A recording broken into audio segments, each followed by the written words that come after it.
Good morning बच्चों।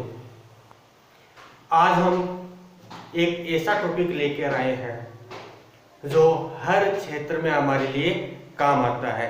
आप 8वीं क्लास से लेकर के कोई भी कंपटीशन का एग्जाम दो, हर जगह वो है टॉपिक हमारे काम आता है और वो टॉपिक है अपना फंडामेंटल राइट्स, मतलब मौलिक अधिकार। ठीक है, आज अपन मौलिक अधिकार के बारे में बात करेंगे। इसको हम इतने आसान तरीके से पढ़ेंगे कि आप सबके आराम से समझ में आ जाए। इस मौलिक अधिकार को हम आम भाषा में मूल अधिकार भी बोलते हैं। अब देखो क्या है, आखिर ये मौलिक अधिकार है क्या। वीडियो को बड़ा ध्यान से देखना। एक बार यदि आप ध्यान से देखोगे तो पूरी पिक्चर है एकदम क्लियर हो जाएगी, एकदम व्यवस्थित रूप से आपने मूल अधिकार समझ में आ जाएगा। उसके बाद में आपको वापस पढ़ने की जरूरत भी नहीं पड़ेगी मेरे हिसाब से। ठीक है, कि अब बात करते हैं कि ये मूल अधिकार है क्या और ये हमारे लिए कहाँ क्यों आवश्यक है। देखो, मूल अधिकार का सिंपल आम भाषा में एक बात कहूं कि मानव होने के नाते हमारे पास हमें कुछ अधिकार मिले, प्रकृति प्रदत्त कुछ अधिकार मिले, प्रकृति ने हमें दिए मानव होने के नाते, वो मूल अधिकार के अंतर्गत आते हैं। और वही प्रकृति प्रदत्त जो मूल अधिकार हैं हमारे संविधान में ऐड कर दिए गए हैं और उसके आधार पर हमारा आगे बढ़ रहा है। ठीक है, अब बात करते हैं मौलिक अधिकार। अब मौलिक अधिकारों के बारे में बात करें तो ये मुख्य रूप से भाग 3 में स्पष्ट है। हमारे संविधान के भाग 3 में मौलिक अधिकारों के बारे में उल्लेख किया गया है। इसमें मुख्य रूप से अनुच्छेद 12 से लेकर के 35 तक, अनुच्छेद 12 से लेकर के 35 तक हमारे अलग अलग जो मूल अधिकार है उनकी व्याख्या की गई है। अब बात करते हैं कि आखिर ये मूल अधिकार या मौलिक अधिकार कितने हैं। जब हमारा संविधान लागू हुआ था उस वक्त हमें मूल संविधान में 7 मौलिक अधिकारों की बात कही गई थी।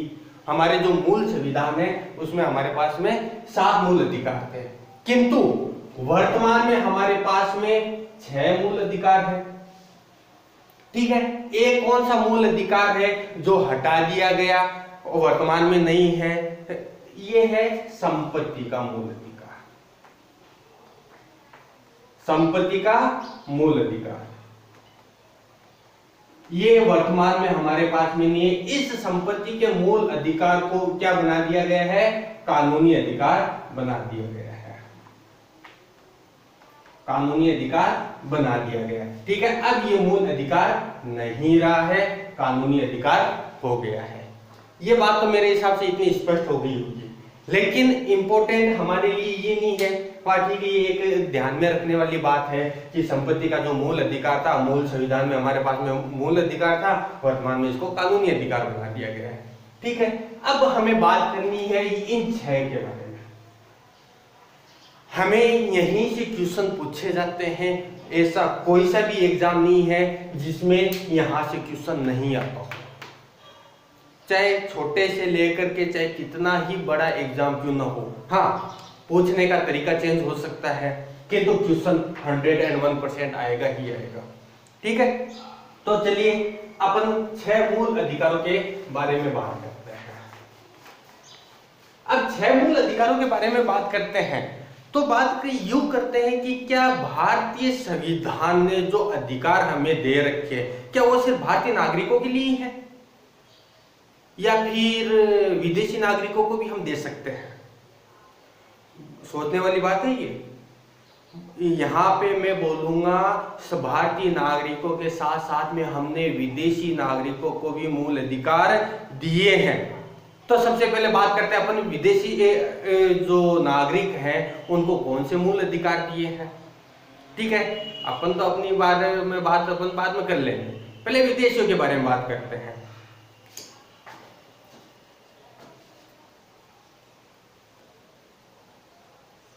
विदेशी नागरिकों के लिए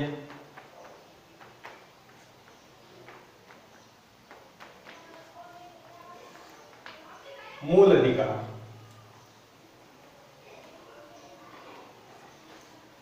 अभी मैं यहाँ पर सिर्फ अनुच्छेद लिखूंगा, ठीक है। अनुच्छेद की व्याख्या जब अपन क्रम वाइज सभी अनुच्छेदों को पढ़ेंगे तब देखेंगे। अभी सिर्फ यहाँ पे मैं अनुच्छेद लिखूंगा कि कौन कौन से अनुच्छेद के तहत हमने विदेशी नागरिकों को अधिकार दे रखे हैं, कौन से के तहत हमने भारतीयों को दे रखे हैं। तो सबसे पहले अपन बात करते हैं यहाँ पर अनुच्छेद 14,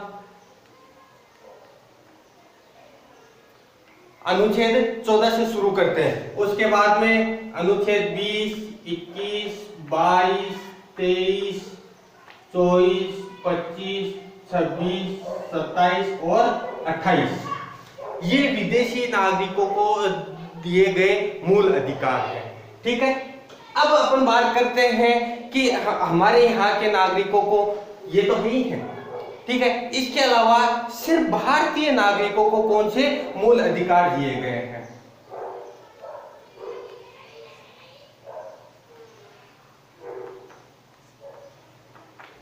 को मूल अधिकार, या ऊपर वाले जो अधिकार हैं ये तो ही है, ठीक है ना, भारतीय। उसके अलावा सिर्फ भारतीयों को मिले हुए और हमारे संविधान ने और किसी को नहीं दिया है। तो यहां पर भी मैं अनुच्छेद लिखूंगा, अनुच्छेद 15, 16, 17, 18, 19, ठीक है।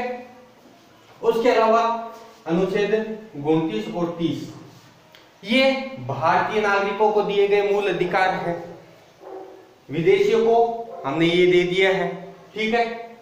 अब आप कहोगे कि भारतीय संविधान विदेशियों को ये अधिकार क्यों दे रहा है, क्या कारण है?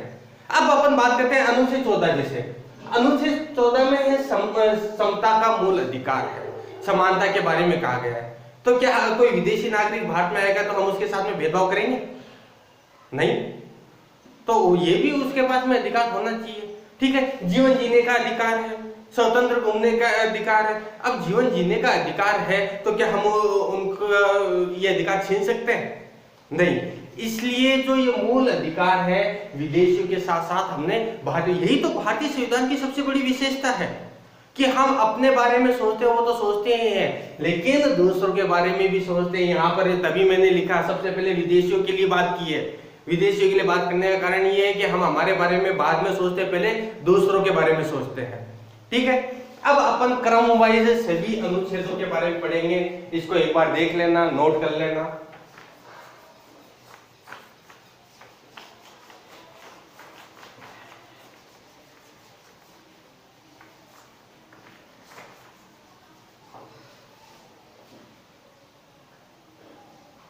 सबसे पहले अपन बात करते हैं समता का अधिकार।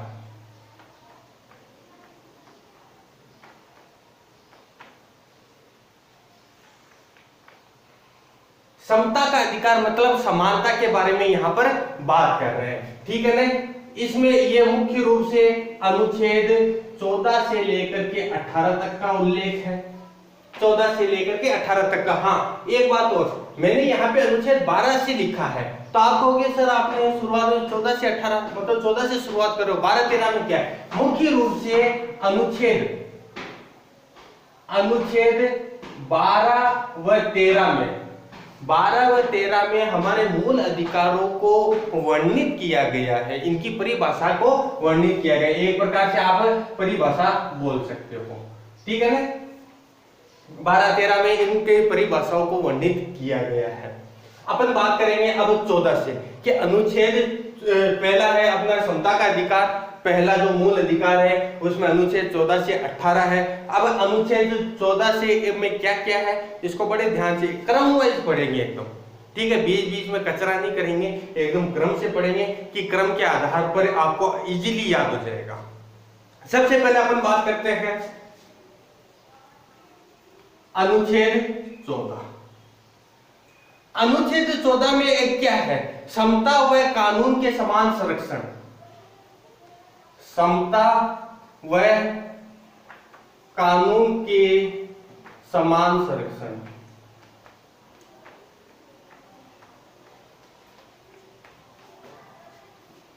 समता व कानून के समान संरक्षण दिया गया। अनुच्छेद 14 में कहा गया है कि भारतीय नागरिक हो चाहे विदेशी नागरिक हो, सबके लिए लागू होता है कि सभी समान है और कानून के सामने समान है, न ऊंच नीच का, न अमीर गरीब का कोई भेदभाव नहीं है। इसलिए एक आम भाषा में फिल्मी डायलॉग कहते हैं कि कानून के आंखों में पट्टी क्यों बंधी हुई है, वो इसलिए बंधी हुई है क्योंकि वो सामने कौन खड़ा है, अमीर खड़ा है, गरीब खड़ा है, कैसा व्यक्ति खड़ा है, वो उसको दिखाई नहीं दे। कानून सबके लिए समान है। ठीक है, अनुच्छेद 14 में हमने समता व कानून के समान संरक्षण के प्रावधान की बात कही है। अब बात करते हैं अनुच्छेद 15। अब अपन बात करेंगे अनुच्छेद 15 कि अनुच्छेद 15 में क्या कहा गया है। धर्म, मूल, वंश, जाति, लिंग या जन्म स्थान के आधार पर कोई भी भेदभाव नहीं होगा। देखो, धर्म के बारे में बात कर ली, मूल वंश, लिंग, जाति, जन्म स्थान, इनके आधार पर विभेद कहा गया है कि कोई भी भेदभाव नहीं करेगा। ठीक है ना, भेदभाव का स्थान के आधार पर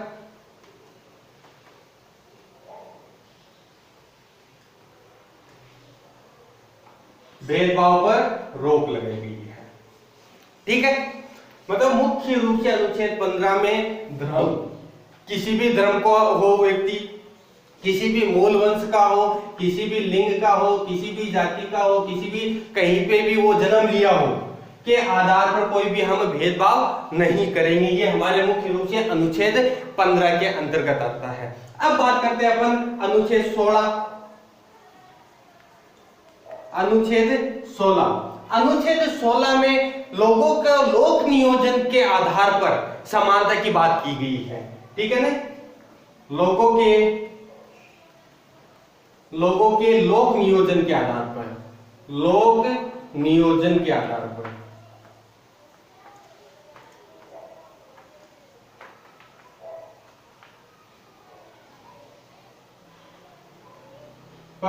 समानता की बात कही गई है यहाँ पर। ठीक है, कि यहाँ पर मुख्य रूप से ये है कि लोगों के लोक नियोजन के आधार पर हम समानता करेंगे। कहने का अर्थ है कि कानून के समक्ष है कोई भी भेदभाव नहीं किया जा सकता है। ठीक है,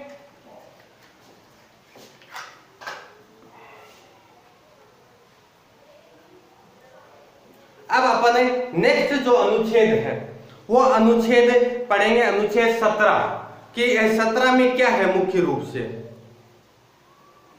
हमारे अनुच्छेद 17 में क्या दे रखा है, इसके बारे में अपन पढ़ेंगे।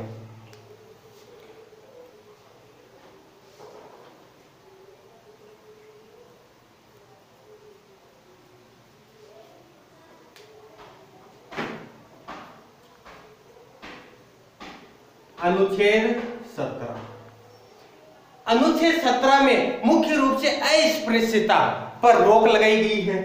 ठीक है ना, अस्पृश्यता, आपको सिंपल भाषा में बोल दूं, छुआछूत।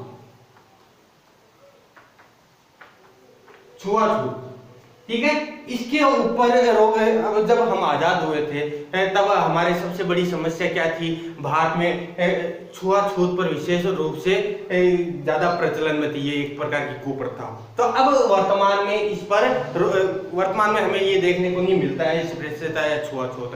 तो इसके ऊपर हमने हमारे संविधान में जब लागू हुआ था उस वक्त इसको भी ऐड किया गया था कि लोगों के साथ में इसका भेदभाव नहीं हो।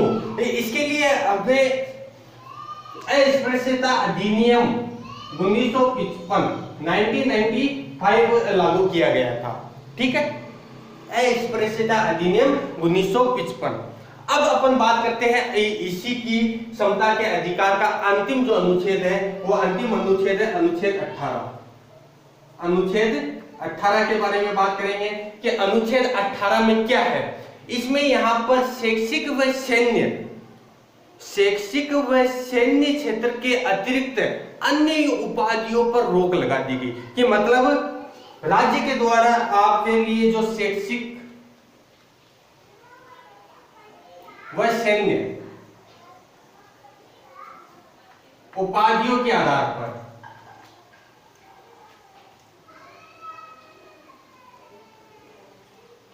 उपाधियों के अलावा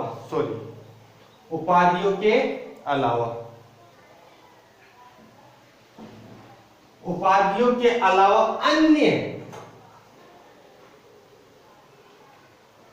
उपाधियों पर रोक। अब अन्य कोई भी उपाधि नहीं ग्रहण की जा सकती। हाँ, शैक्षिक व सैन्य उपाधियों के चालू रहेंगी।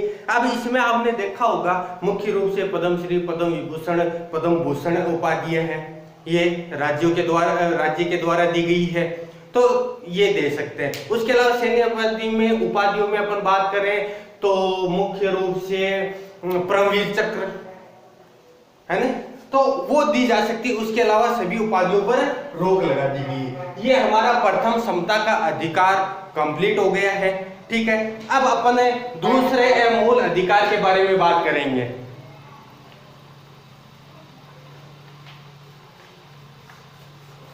अब अपन दूसरे के बारे में बात करेंगे। समता वाला अपना कंप्लीट हो गया है।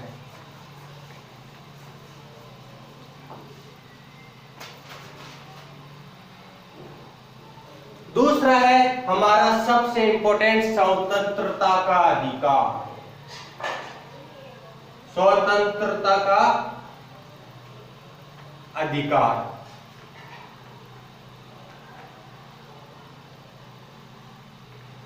अपन इसमें स्वतंत्रता के अधिकार में बारे में बात करेंगे। ये है अनुच्छेद 19 से लेकर के 22 तक। अनुच्छेद 19 से 22। अब अनुच्छेद 19 से 22 में क्या है, थोड़ा सा बड़ा है, ध्यान से देखना कि है क्या इसमें। ठीक है, सबसे पहले अपन अनुच्छेद 19 के बारे में बात करेंगे कि अनुच्छेद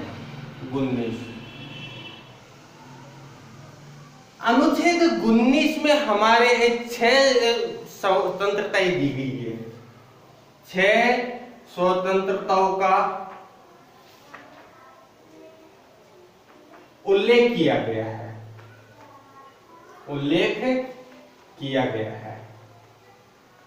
अब ये जो 6 स्वतंत्रताओं का उल्लेख किया गया है, इन 6 के बारे में बात करेंगे। तो इसमें आ जाओ आगे, अनुच्छेद 19 क्या लिख रहा हूं मैं यहां पर। ठीक है 19वें के भी भाग है। तो 19 के अंतर्गत मुख्य रूप से वाक व अभिव्यक्ति की स्वतंत्रता, वाक व अभिव्यक्ति की स्वतंत्रता, वाक व अभिव्यक्ति की स्वतंत्रता के बारे में बात की गई है।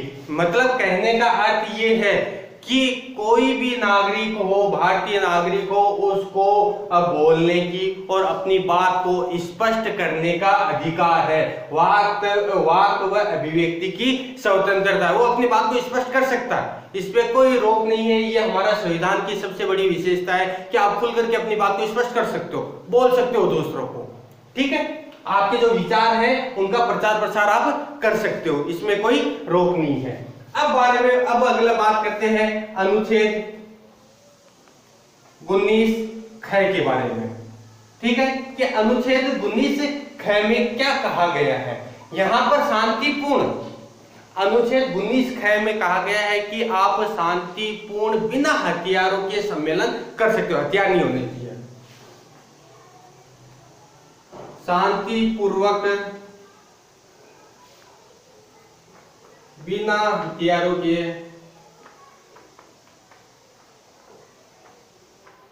सम्मेलन, शांतिपूर्ण रूप से बिना हथियारों के आप सम्मेलन कर सकते हो, इसमें कोई रोक नहीं है। ठीक है, ये अधिकार हमें अनुच्छेद 19 ख में दिया गया है। नेक्स्ट अपन बात करते हैं अनुच्छेद 19 ग के अंतर्गत कि अनुच्छेद 19 ग में क्या कहा गया है। संघ या संगठन बनाने का हमारे पास में अधिकार है। संघ व संगठन बनाने की स्वतंत्रता दी गई है कि आप स्वतंत्र हो, आप किसी भी आधार पर कोई भी संघ या संगठन बना सकते हो, इसमें कोई रोक टोक नहीं है। अब जैसे तो इसके बाद में कोऑपरेटिव सोसाइटी का जैसे अपन बोल सकते हैं, है ना, इस नाम को भी ऐड कर दिया गया था बाद में। अब बात करते हैं अनुच्छेद घ के बारे में कि अनुच्छेद 19 घ में क्या दे रखा है। अनुच्छेद 19 घ में ये दे रखा है कि आप भारत के किसी भी क्षेत्र में, आप भारत के किसी भी क्षेत्र में अबाध रूप से भ्रमण कर सकते हो, कोई रोक टोक नहीं है। भारत के किसी भी क्षेत्र में अबाध भ्रमण,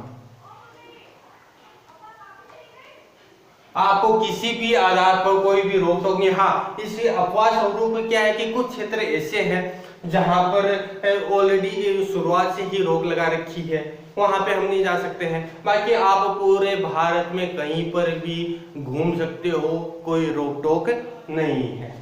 उसके बाद में अपन अनुच्छेद नेक्स्ट अनुच्छेद के बारे में बात करेंगे, अनुच्छेद 19 के बारे में।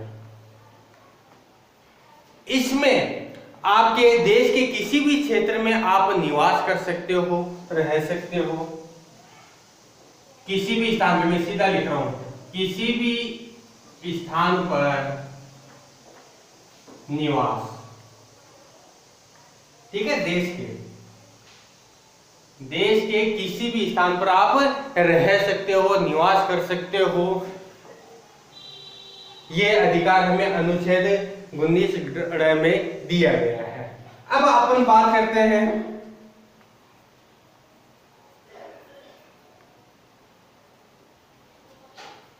गुनीस 6 के। अब आप कहोगे सर ये गुनीस 6 कहां गया?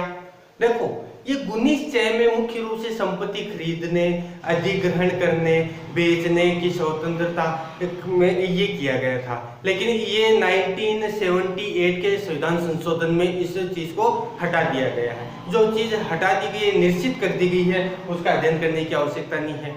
ठीक है, अपन गुनीस 6 के बारे में बात करेंगे। गुनीस 6 में मुख्य रूप से रोजगार और जीविका के बारे में कहा गया है। रोजगार व जीविका कि आपको रोजगार का अवसर प्रदान किया जाएगा। ठीक है, आपको अपन जीवन जीने के लिए कोई भी रोजगार कर सकते हो। कानूनी रूप से जो भी वैध रोजगार है वो आप कार्य है वो आप कर सकते हो, इसमें कोई भी रोक नहीं लगा सकता है। हाँ, 2 नंबर के धंधे नहीं करने हैं, जो कानून जिसको मान्यता दे रहे हैं। ठीक है, कानून के विरुद्ध जाकर के आप रोजगार नहीं कर सकते हो। बाकी गुनीस 6 में आपको रोजगार व जीविका का अधिकार दे रखा है। ये तो हो गया अपने एक गुनीस के बारे में बात। गुनीस यहाँ पे हमारा कंप्लीट हो गया, 6 हो गए। देखो अपन ने 6 स्वतंत्रताओं का उल्लेख किया था, 6 होगी 6 है अनुच्छेद 19 क, 19 ख, 19 ग, घ, अड़ और 6। इनमें से सबसे जो ज्यादा फेमस है वो है वाक व अभिव्यक्ति की स्वतंत्रता का। ठीक है, इसका लोग उल्लंघन भी कर रहे हैं, अपनी एक अभिव्यक्ति की स्वतंत्रता के आधार पर बहुत सी ऐसी बात कह देते हैं जो नहीं कहनी चाहिए। ठीक है, इसका काफी उल्लंघन हो रहा है और सबसे ज्यादा फेमस भी यही है, चर्चाओं में भी यही बना रहता है। तो बहुत बार इसके बारे में पूछा गया क्वेश्चन है, 1 नंबर के क्वेश्चन में आता है ये आपके, इसलिए इसको विशेष ध्यान देना। अब अपन बात करते हैं अनुच्छेद 20 के बारे में।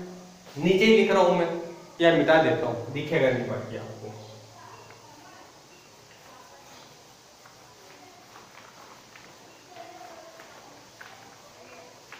टॉपिक थोड़ा लंबा है, वीडियो लंबा बनेगा। मेरी कोशिश हमेशा ये रहती है कि जहां तक कोशिश हो वीडियो को छोटा सा छोटा बनाया जाए और ज्यादा से ज्यादा समझाया जाए। किंतु ये टॉपिक एक ऐसा टॉपिक है कि हमेशा स्टूडेंट यहाँ पर उलझते हैं, इसलिए इसको थोड़ा सा आराम से चलना जरूरी है। और हर एक चीज, क्योंकि कहीं से भी इसमें कोई आइडिया नहीं है कि क्या इंपॉर्टेंट है क्या नहीं है, इसमें कहीं से भी कैसा भी क्वेश्चन आ सकता है। ठीक है, अब अपन को बात करनी थी अनुच्छेद 20 के बारे में। कि अनुच्छेद 20 में मुख्य रूप से क्या दिया, इसमें अपराधों के लिए दोष सिद्धि के संबंध में बात की गई है। अपराधों के दोष सिद्धि के रूप में संरक्षण। यहां पर अनुच्छेद 20 में कहा गया है कि अपराधों की जो जब तक दोष सिद्धि नहीं होगी, है ना, दोष को सिद्ध करना है, तब तक वो संरक्षण में रहेगा। ये अनुच्छेद अपने 20 में कहा गया है। उसके बाद में अपन बात करते हैं नेक्स्ट अनुच्छेद की, वो है अनुच्छेद 21 के बारे में। कि अनुच्छेद 21 में क्या कहा गया है, प्राण और दैहिक स्वतंत्रता का संरक्षण है। ये सबसे ज्यादा इंपॉर्टेंट मैं इसको मानता हूं। प्राण व दैहिक स्वतंत्रता, ये प्राण व दैहिक स्वतंत्रता मतलब आपको जीवन जीने का अधिकार है। सीधी सी सिंपल सी बात है, आपको जीवन जीने का अधिकार है और राज्य किसी भी स्थिति में ये अधिकार आपसे नहीं छीन सकती।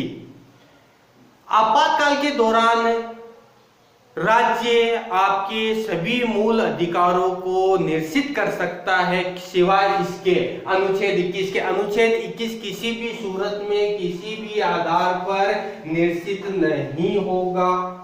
ठीक है, आपको जीवन जीने का अधिकार आपका बरकरार रखा जाएगा, किसी भी आधार पर ये निश्चित नहीं किया जा सकता है। इसलिए ये सबसे ज्यादा इंपॉर्टेंट है आपके।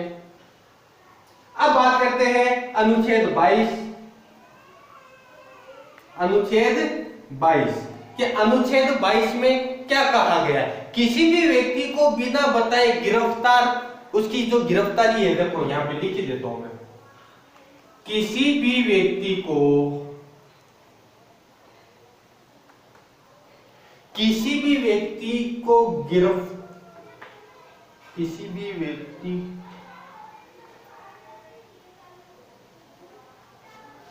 की गिरफ्तारी तारीख के बारे में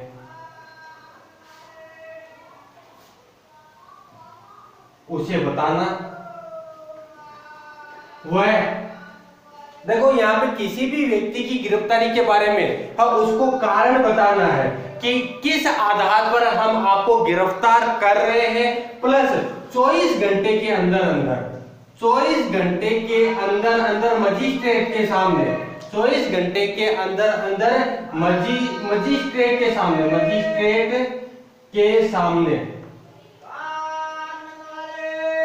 24 घंटे के अंदर अंदर मजिस्ट्रेट के सामने उस व्यक्ति को उपस्थित करना है। हाँ, यहाँ पर यात्रा यदि कोई दूसरे डिस्ट्रिक्ट से या दूसरे स्टेट से किसी व्यक्ति को गिरफ्तार करके ला रहे हैं, तो जो यात्रा का जो समय है वो हटा करके आपको 24 घंटे के अंदर अंदर मजिस्ट्रेट के सामने उपस्थित करना होगा। ये हमारे अनुच्छेद 22 में लिखा गया है। ठीक है, तो हमारे ये सेकेंड जो स्वतंत्रता का जो अधिकार था, जो मूल अधिकार के बारे में बात करें, जो सेकेंड पॉइंट था, जो अनुच्छेद 19 से 22 तक चला, इसमें हमने ये पूरा अध्ययन कर लिया है। ठीक है, अब अपन नेक्स्ट जो तीसरा जो पॉइंट है उसके बारे में बात करेंगे।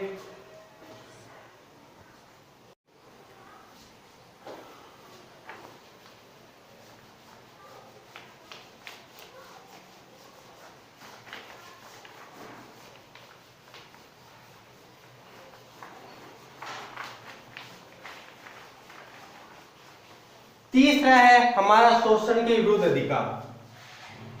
तीसरा है शोषण के विरुद्ध अधिकार। छोटा ही है, ज्यादा बड़ा नहीं है। ठीक है, शोषण के विरुद्ध अधिकार मतलब यहाँ पर शोषण के बारे में बात की गई है। अनुच्छेद 23 व 24 में है।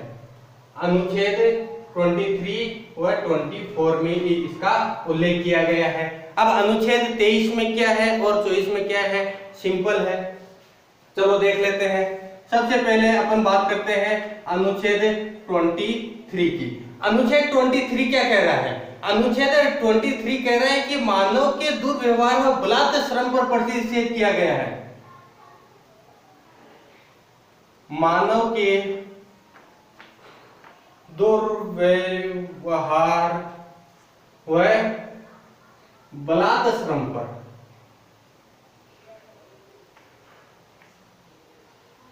पर प्रतिषेध।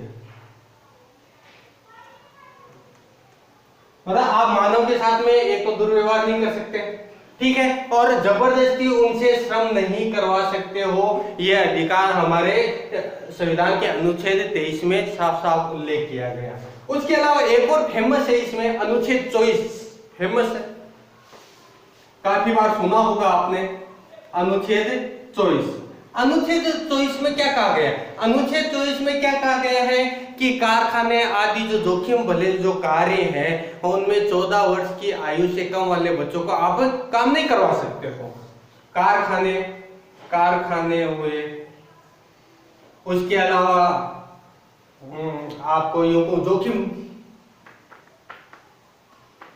वाले स्थान आदि पर 14 वर्ष से कम आयु के बालकों को श्रम निषेध, मतलब 14 वर्ष की आयु से कम बच्चों को श्रम निषेध कहा गया है, ठीक है। ये हो गया अपना तीसरा पॉइंट। अब अपने चौथे पॉइंट के बारे में बात करेंगे, ठीक है, कि चौथे पॉइंट में क्या दे रखा है।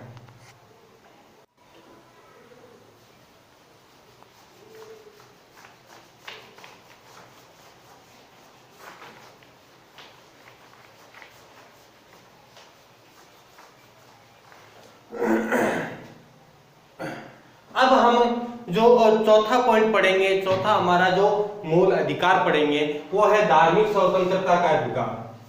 4 नंबर है धार्मिक स्वतंत्रता का अधिकार।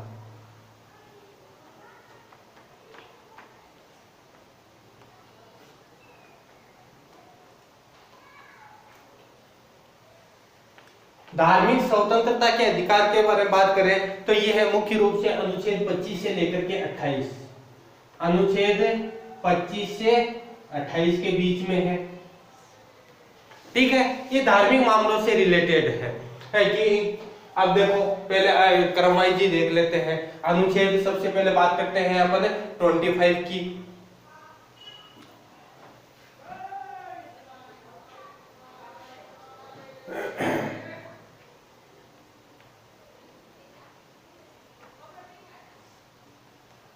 अनुच्छेद 25, यहां पर सभी व्यक्तियों को, अनुच्छेद 25 में क्या कहा गया है कि सभी व्यक्तियों को अंतःकरण की स्वतंत्रता का अधिकार है। सभी व्यक्तियों को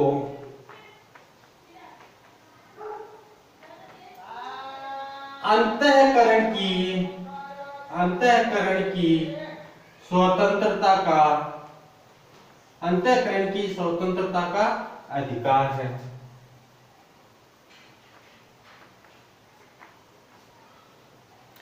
मतलब यहाँ पर सभी व्यक्तियों को अंतःकरण की स्वतंत्रता का अधिकार है, मतलब कहने का अर्थ है बिना रोक टोक के वो किसी भी धर्म को मान सकते हैं, बिना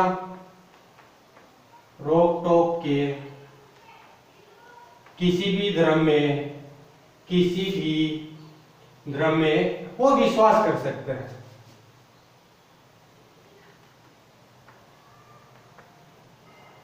किसी भी धर्म में वो विश्वास कर सकते हैं, कोई रोक टोक नहीं है, ठीक है। अब अपन बारे में बात करते हैं अनुच्छेद 26। अनुच्छेद 26 मुख्य रूप से अनुच्छेद 26 में धार्मिक मामलों का प्रबंध करने के लिए कहा गया है कि धार्मिक मामलों का जो प्रबंध की जो स्वतंत्रता दे रखी है, धार्मिक मामलों में प्रबंध की स्वतंत्रता,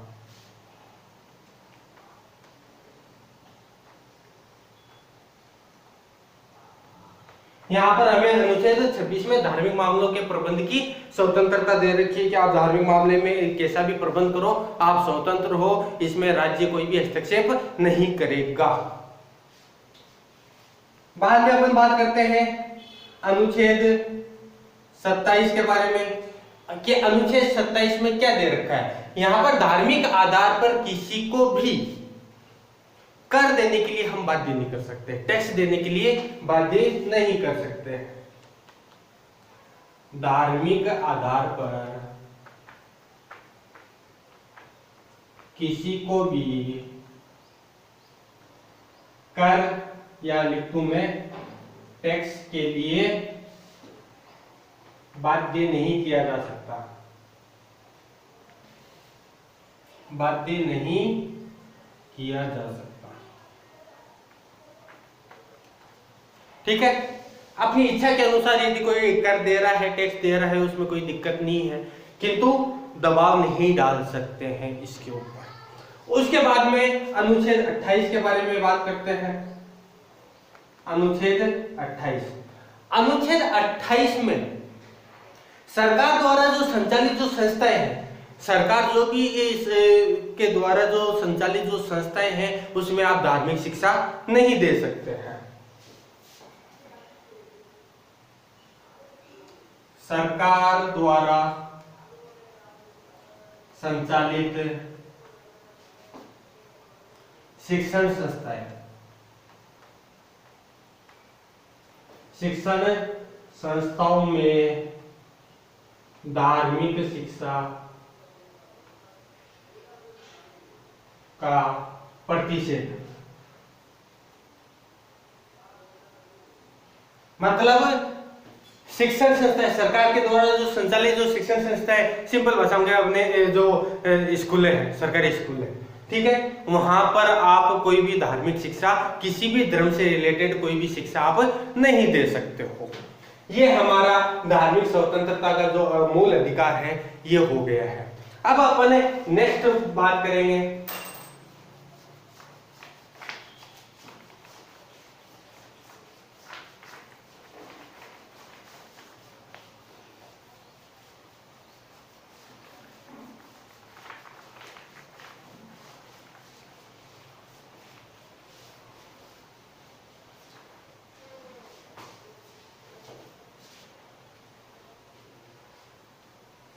चार, अपन बात कर चुके हैं, चार मूल अधिकारों के बारे में बात कर चुके हैं। अब अपना पांचवा जो मूल अधिकार है वो है संस्कृति व शिक्षा संबंधी अधिकार। संस्कृति व शिक्षा संबंधी अधिकार। संस्कृति व शिक्षा संबंधी अधिकारों के बारे में बात करें तो ये मुख्य रूप से अनुच्छेद 29 व 30 में, अनुच्छेद 29 और 30, अनुच्छेद 29 व 30 में इसका उल्लेख किया गया है कि आपकी जो संस्कृति है और जो शिक्षा है उसके बारे में। ठीक है, सबसे पहले अपन बात करते हैं अनुच्छेद 29। अनुच्छेद 29 में अल्पसंख्यकों के लिए हितों का संरक्षण कहा गया है। अल्पसंख्यक समाज लिख देता हूं, अल्पसंख्यक समाज के हितों का संरक्षण।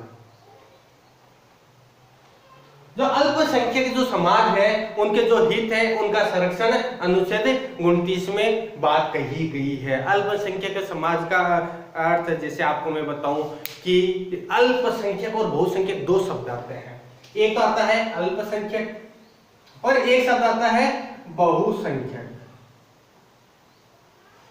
अल्पसंख्यक का अर्थ यह हुआ कि किसी एक विशेष क्षेत्र में जाति, धर्म, लिंग के आधार पर जिनकी संख्या कम होगी वो अल्पसंख्यक में आएंगे, और वही बहुसंख्यक में किसी एक विशेष क्षेत्र को देखते हुए तो उसमें जाति, धर्म, लिंग के आधार पर जिनकी संख्या अधिक होगी वो बहुसंख्यक में आएंगे। ठीक है ना, यहां पर अपन बात कर रहे हैं अल्पसंख्यक की। यहां पर अल्पसंख्यक के हितों का संरक्षण के बारे में अनुच्छेद 29 में कहा गया है। उसके बाद में हम बात करते हैं अनुच्छेद 30, अनुच्छेद 30 में। अनुच्छेद 30 में क्या है, सभी अल्पसंख्यकों को अपने इच्छा अनुसार, सभी अल्पसंख्यकों को अपने इच्छा अनुसार शिक्षण संस्थाओं का खोलने का अधिकार है। सभी अल्पसंख्यकों को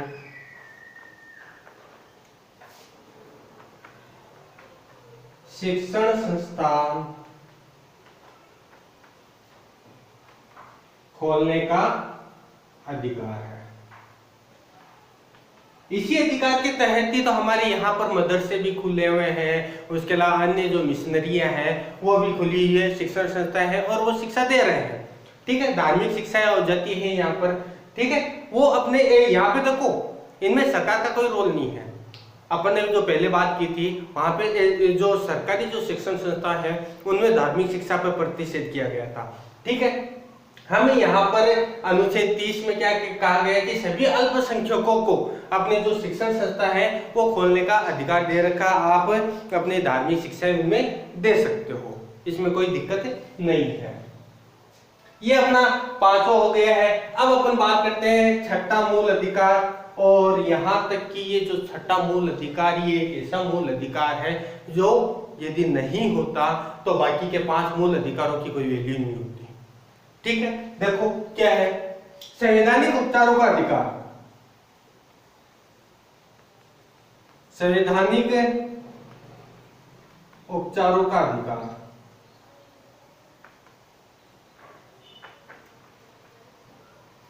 यही वो मूल अधिकार है जो बाकी के हमारे 5 मूल अधिकारों की रक्षा करता है। यदि ये मूल अधिकार नहीं होता तो बाकी के 5 मूल अधिकारों सरकार है या राज्य है कभी भी हमारे हड़प लेती। इसने हमारी सुरक्षा कर रखी है। मुख्य रूप से ये अनुच्छेद 32 में है, अनुच्छेद 32 में है। डॉक्टर भीमराव अंबेडकर ने संवैधानिक उपचारों के मूल अधिकार को भारतीय संविधान की आत्मा कहा है। ठीक है, याद रखना ये चीज बहुत बार आया है, ये क्वेश्चन अनंत बार आया है। और मैं तो एक बात ये मानता हूं कि लगभग जितने भी एग्जाम हुए उनमें 80% एग्जाम में ये क्वेश्चन आता है। क्या आता है, डॉक्टर भीमराव अंबेडकर ने डॉक्टर भीमराव अंबेडकर ने इसे भारतीय संविधान की आत्मा कहा है। भारतीय संविधान की क्या कहा है, आत्मा कहा है। This is very very important, आपको ये ध्यान रखना होगा। भारतीय संविधान की आत्मा डॉक्टर भीमराव अंबेडकर ने कहा है। ठीक है, अब अपन बात करते हैं अनुच्छेद 32 का। अनुच्छेद 32 में मौलिक अधिकारों को लागू करवाने के लिए आप न्यायालय की शरण ले सकते हो, high court and supreme court. यहां लिख रहा हूं मैं, मौलिक अधिकारों को लागू करने के लिए उच्च न्यायालय व उच्चतम न्यायालय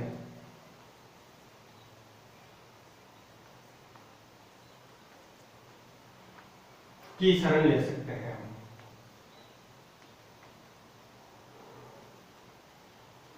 मतलब कहने का अर्थ ये कि यदि राज्य आपके मूल अधिकारों के साथ में हस्तक्षेप करती है, ठीक है, तो आप उच्च न्यायालय व उच्चतम न्यायालय में जाकर के अपील कर सकते हो कि राज्य ने हमारे मूल अधिकारों का हनन किया है। अब ये न्यायालय की जिम्मेदारी बनती है यहाँ पर कि आपके जो मूल अधिकार हैं वो उनकी रक्षा करने का दायित्व किसका है, न्यायालय का है। उच्च न्यायालय मतलब हाई कोर्ट और उच्चतम न्यायालय मतलब सुप्रीम कोर्ट में हम अपील कर सकते हैं। अब यहाँ पर हाई कोर्ट और सुप्रीम कोर्ट किस आधार पर एक कुछ रीट जारी करती है, ठीक है, उन रीटों के बारे में पढ़ते हैं कि मुख्य रूप से कौन कौन सी रीट जारी करती है और किस आधार पे करती है।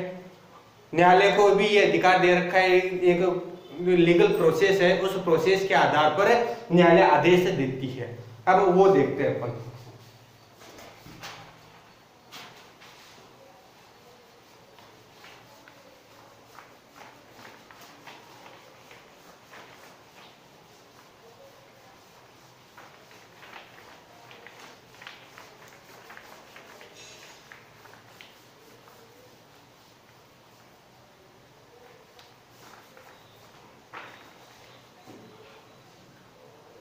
सबसे पहले जो न्यायालय अनुच्छेद 32 का प्रयोग करके जो सबसे पहले जो रीट जारी करती है वो है बंदी प्रत्यक्षीकरण। पहली है बंदी प्रत्यक्षीकरण। बंदी प्रत्यक्षीकरण के तहत न्यायालय कहता है कि उस व्यक्ति को सशरीर उपस्थित करो, सशरीर उपस्थित करना। ठीक है, मतलब कहने का अर्थ है कि यदि पुलिस डिपार्टमेंट आपको बिना मतलब के गिरफ्तार कर लेती है तो बंदी प्रत्यक्षीकरण के तहत हम रेट लगा सकते हैं और वहां पर न्यायालय सशरीर उपस्थित करने, बंदी प्रत्यक्षीकरण के तहत रेट लगाने पर न्यायालय पुलिस डिपार्टमेंट को कह सकती है कि आप उस व्यक्ति को सशरीर हमारे सामने उपस्थित करो। मतलब किसी भी व्यक्ति को अवैध रूप से आप गिरफ्तार नहीं कर सकते हैं।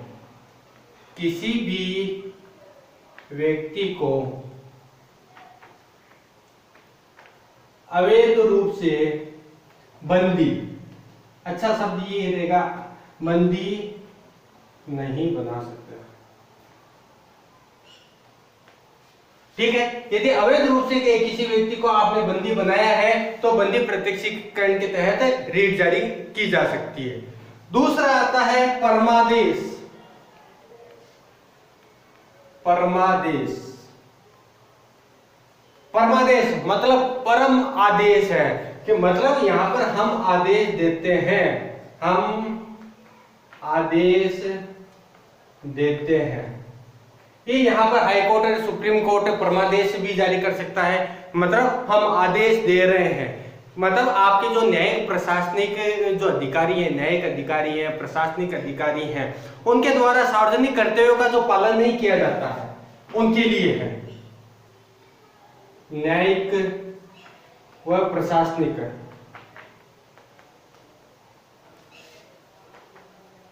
अधिकारियों के द्वारा, न्यायिक व प्रशासनिक अधिकारियों के द्वारा अपने कर्तव्यों का पालन न करने पर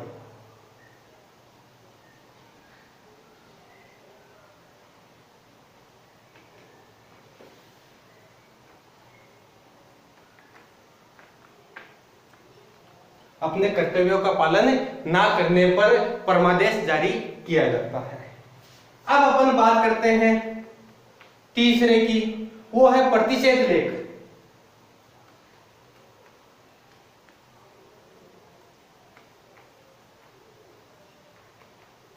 इस प्रतिषेध लेख में मना करना होता है।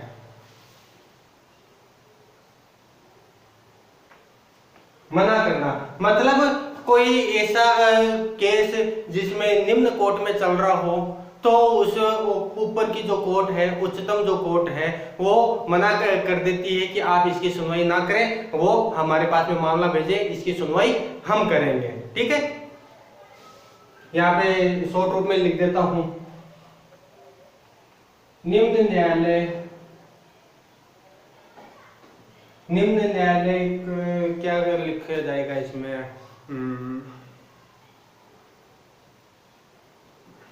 निम्न न्यायालय का अधिकार क्षेत्र का उल्लंघन, अधिकार क्षेत्र के उल्लंघन पर। ठीक है, निम्न न्यायालय के अधिकार क्षेत्र के उल्लंघन पर प्रतिषेध लेख जारी किया जाता है। उसके बाद में अगला जो हमारे पास में आता है वो उत्प्रेषण लेख होता है। उत्प्रेषण लेख, उत्प्रेषण लेख में कहा गया है कि और अधिक सूचित कीजिए, और अधिक सूचित कीजिए। कहने का अर्थ ये है कि कोई निम्न न्यायालय में कोई एक मुकदमा चल रहा है, ठीक है, उसकी सूचना उच्च न्यायालय अपने पास में मंगवाता है, उसकी जांच करता है, तो इसके रूप में उत्प्रेक्षण लेख जारी किया जाता है कि आप जांच के लिए जो डॉक्यूमेंट्स है, जो निर्णय दिया है, वो हमारे पास में भेजिए, हम जांच करेंगे इसकी। ठीक है। और अब अंतिम आता है हमारे पास में, अंतिम जो रीट आती है वो अधिकार परीक्षा के तहत आती है। अधिकार परीक्षा, अधिकार परीक्षा मतलब तुम्हें क्या अधिकार है, तुम्हें क्या अधिकार है। इस तुम्हें क्या अधिकार है में या अधिकार परीक्षा में कहा गया है कि पदासीन जो अधिकारी है ना, उसकी अधिकृत वैधानिकता जानने के लिए कि वो किस अधिकार के तहत तो उस पद पे बैठा हुआ है। अधिकार परीक्षा के तहत न्यायालय ये बात पूछ सकता है कि आप किस अधिकार के तहत इस पद पर बने हुए हो, वो अधिकार हमें बताइए। वो अपनी बात में योग्यता के आधार पर स्पष्ट करेगा, वो आगे का मामला है। ठीक है। तो आज का हमारा जो ये मौलिक अधिकार है वो कंप्लीट हो गया है, और मेरे हिसाब से किसी भी एग्जाम में इससे बाहर कोई भी क्वेश्चन नहीं आएगा। इसलिए इस वीडियो को एक बार में शायद समझ में नहीं आया तो 2 बार जरूर देखें। ठीक है, आपको इजीली समझ में आ जाएगा। बस 2 बार देखने की आवश्यकता है। इस वीडियो को अच्छी तरीके से देखें, समझें, और जो भी आपका कमेंट हो, जहाँ पे दिक्कत आ रही हो कमेंट करें। कुछ समझ में नहीं आया तो मैं उसका आंसर जरूर दूंगा। ओके, सभी को धन्यवाद, थैंक यू।